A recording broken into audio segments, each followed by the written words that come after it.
प्यारे बच्चों, कक्षा 9 के हिंदी विषय में आज सूर्यकांत त्रिपाठी निराला जी द्वारा रचित दान नामक कविता पढ़ेंगे।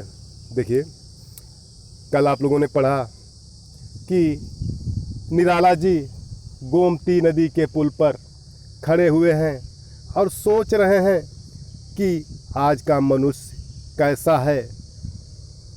ठीक है, देखिए फिर आगे देखिए। फिर देखा उस पुल के ऊपर बहुसंख्यक बैठे हैं बानर, एक ओर पंथ के कृषकाय, कंकाल शेष नर मृत प्राय। बैठा सशरीर दैन्य दुर्बल, भिक्षा को उठी दृष्टि निश्चल। अति क्षीण कंठ है तीव्र श्वास, जीता जो जीवन से उदास। ढोता जो वह कौन सा साप, भोगता कठिन कौन सा पाप। यह प्रश्न सदा ही है पथ पर सदा मौन इसका उत्तर। जो बड़ी दया का उदाहरण, वह पैसा एक उपाय करण। मीनिंग देख लीजिए।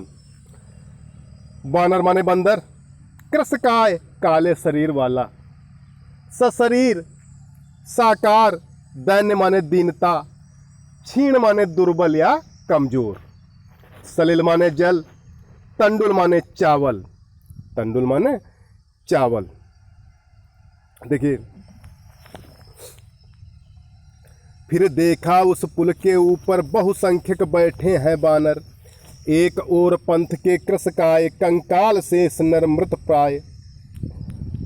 निराला जी कहते हैं कि मैंने उस पुल के ऊपर बैठे हुए बहुत से बंदरों को देखा। निराला जी कहते हैं कि मैंने उस पुल के ऊपर बैठे हुए बहुत से बंदरों को देखा। एक ओर पंथ के कृषकाय, कंकाल शेष नर मृत प्राय। रास्ते के एक ओर एक काले शरीर वाला, रास्ते के एक ओर एक काले शरीर वाला, मृत प्राय, केवल हड्डियों का कंकाल मात्र, एक भिखारी बैठा हुआ था। रास्ते के एक ओर एक काले शरीर वाला, मृत प्राय, केवल हड्डियों का कंकाल मात्र, एक भिखारी बैठा हुआ था। बैठा सशरीर दैन्य दुर्बल, भिक्षा को उठी दृष्टि निश्चल। देखिए आगे, उसे देखकर ऐसा प्रतीत होता था मानो स्वयं दीनता ही शरीर धारण किए हुए बैठा हुआ। उसे देखकर ऐसा प्रतीत होता था मानो स्वयं दीनता ही शरीर धारण किए हुए बैठा हो। भिक्षा मांगने के लिए उसकी दृष्टि ऊपर उठी हुई थी। भिक्षा मांगने के लिए उसकी दृष्टि ऊपर उठी हुई थी। अति क्षीण कंठ है तीव्र श्वास, जीता जो जीवन से उदास।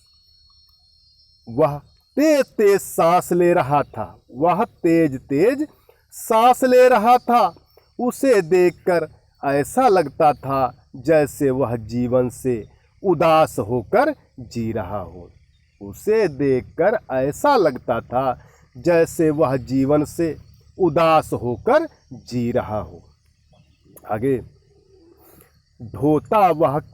ढोता जो वह कौन सा साप, भोगता कठिन कौन सा पाप। आगे निराला जी कहते हैं कि पता नहीं वह किस साप का फल भोग रहा था। निराला जी आगे कहते हैं कि पता नहीं वह किस साप का फल भोग रहा था, किस कठोर पाप का फल इसे भोगना पड़ रहा था, किस कठोर पाप का फल इसे भोगना पड़ रहा था। यह प्रश्न सदा ही है पथ पर उसका मौन, पर सदा मौन इसका उत्तर। उस रास्ते से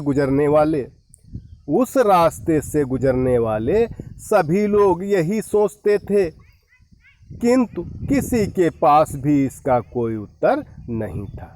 उस रास्ते से गुजरने वाले सभी लोग यही सोचते थे, किंतु किसी के पास भी इसका कोई उत्तर नहीं था। सभी मौन रह जाते थे, सभी मौन रह जाते थे।